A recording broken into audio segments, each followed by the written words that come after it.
Hello everyone. Today we are going to be reading the second chapter in the Blossom 7 English Reader. The Turning Point. I was in class 5 when the Second World War, the largest conflict in human history, was at its peak. Because of the war, all the resources were scarce and the prices were not affordable.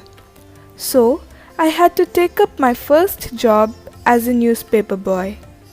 My task was to pick up a bundle of Tamil newspapers and to deliver them to some local offices, some tea stalls, and occasionally a few homes. Before I set out to distribute, I used to sit on the bench there at the station, open the bundle, and carefully pluck out a copy of the daily newspaper, Dinamani.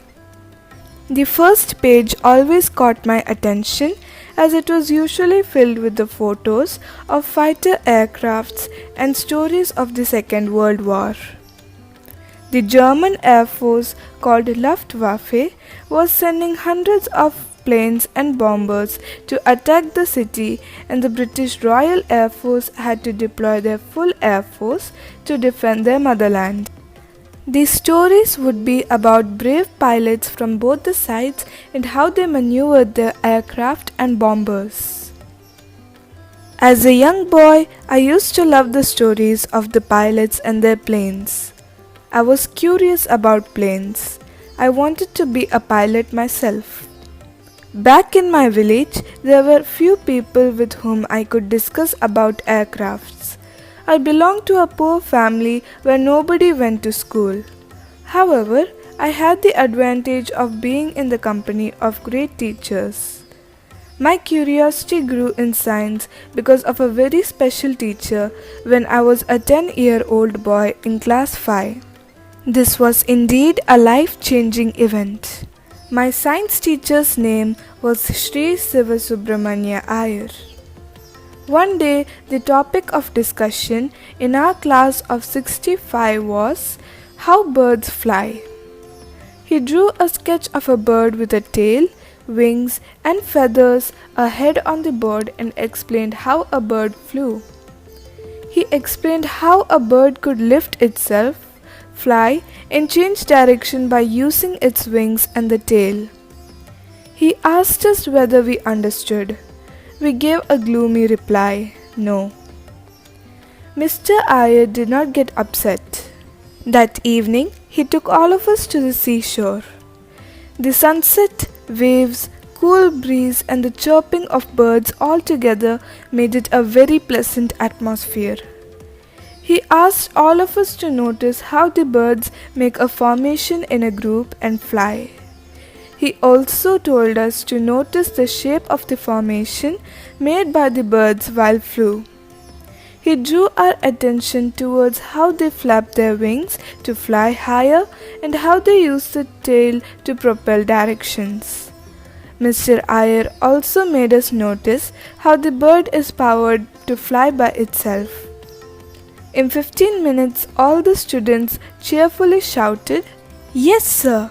We now understand how birds fly on their own." The flight principle got imprinted in my mind, and I decided that in the future I will study subjects related to flight. However, as a little boy, I needed guidance to pursue this field. I asked my teacher, Mr. Iyer, to guide and tell me how to pursue my interest. He told me to study and explore the field of aviation science and aeroplanes. Whatever I had learned that day changed my life. I was inspired to have a name. Later I realized how important it was to study physics. I chose physics. I opted for aeronautical engineering at the Indian Institute of Technology, Madras. Then I became an aeronautical engineer and a space technologist. Mr. Iyer's class had transformed my life, which led me to make a profession out of my passion. Aeronautics, or the science of flight, was special to me. My career began in this field.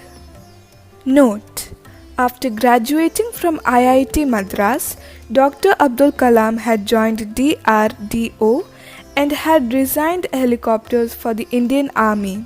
He was later transferred to the Indian Space Research Organisation (ISRO) and had worked as the project director for SLV-3, India's first ingenious satellite launch vehicle. In the year 1980, he had joined the Indian Missile Program and had made 2 missiles, namely Agni and Prithvi, for the Indian Army. People affectionately called him as the Missile Man of India. Later on, he had got a chance to work as the Chief Scientific Advisor to the Prime Minister of India from 1992 to 1999. In the year 2002, he was elected as the 11th President of India, unanimously by all political parties. In 1997, the Government of India honoured him with the highest civilian award, the Bharat Ratna. He dedicated his achievements to all his teachers who inspired him and had motivated him to serve his motherland throughout his life. In his autobiography, The Wings of Fire, he had mentioned that his teacher, Siva Subramanya Iyer's lecture, was a turning point for all of his accomplishments. If you like our videos, please share them with your friends, leave a like and subscribe to our channel. Thank you.